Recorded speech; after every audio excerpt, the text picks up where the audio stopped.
Brooke says, once you get through the lead in without I, me, we, and us, which no doubt takes practice, then can you use those words in the actual personal story? Yes, but I would love it. The best way to do this is to overtrain yourself to never use those words, or try to never use those words. Have the goal that I'm never going to say I, me, we, and us. Now, don't obsess about it to the point where it's in your head and that's all you're thinking about, because it's going to affect your performance.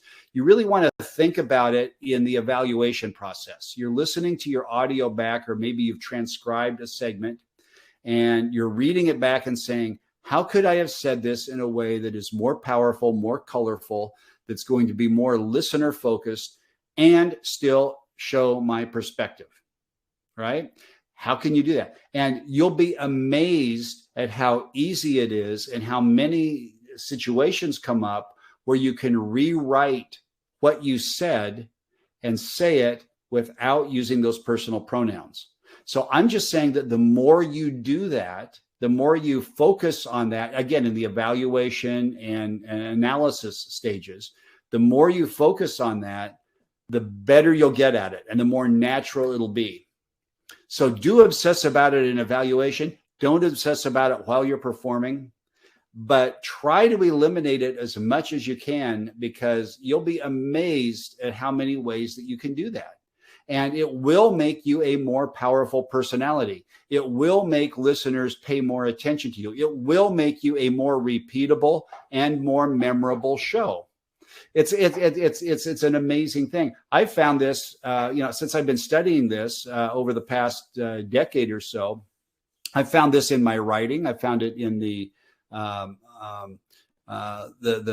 seminars that I do. That the more that I don't say I this and I, the more I make it about the audience, the more I rewrite that, the tighter, the more focused, and the more effective that email is, the better that article is. In fact, I've gone back on both of my websites, both on Insiders and T. Johnson Media Group, and I've rewritten a lot of articles to take I, me, we, and us out of my writing.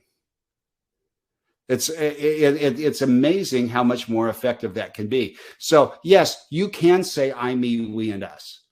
There's some cases where you need to say those things. I mean, imagine if you were in the middle of telling a story.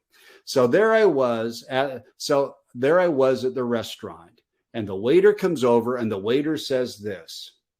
How are you going to say what you were thinking at that time without saying I, me, we, or us? So the waiter comes over and drops off the check, and I can see that they've already added 20% to the bill. And there's another line on there that says additional tip. And I'm thinking, now, how can you say I'm what you're thinking without saying the word I? So again, this is not to literally eliminate all personal pronouns. This is to reduce that at the time where you're not making yourself the subject of the story. Well, you are the subject of the story, but you're allowing your audience to see themselves in it. So I hope that makes sense. You're not doing it literally to remove those words. You're doing it to effectively reduce those words so it becomes much more personal to the audience. Dave says, brilliant try. Thank you, Dave. I appreciate it. I'm going to have to quote you again.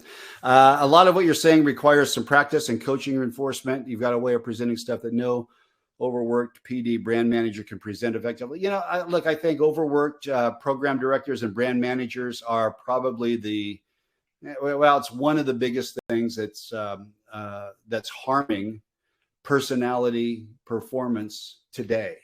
And if you've got an overworked brand manager that doesn't have time to invest in helping you grow, in coaching you, in evaluating your performance, in providing feedback, in educating you, in giving you things to think about, to inspire you to grow, to try new things. We should always be trying new things. We should always be learning to grow. We should always be adjusting and tweaking. And if you don't have anybody that's doing that for you, don't say, man, poor me, that sucks. I wish I had somebody. Instead, figure out how you can get that in your life. Maybe you get it as a mentor. Maybe it's watching these videos, coming to these webinars. It's collaborating with other people who are in a similar situation.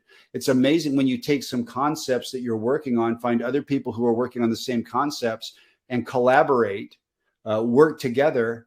It's amazing how many things you can figure out. And when you get stuck, if you can send them to somebody else and say, hey, what are you seeing in this? A lot of times that's all it takes to get you unstuck and going in the right direction again.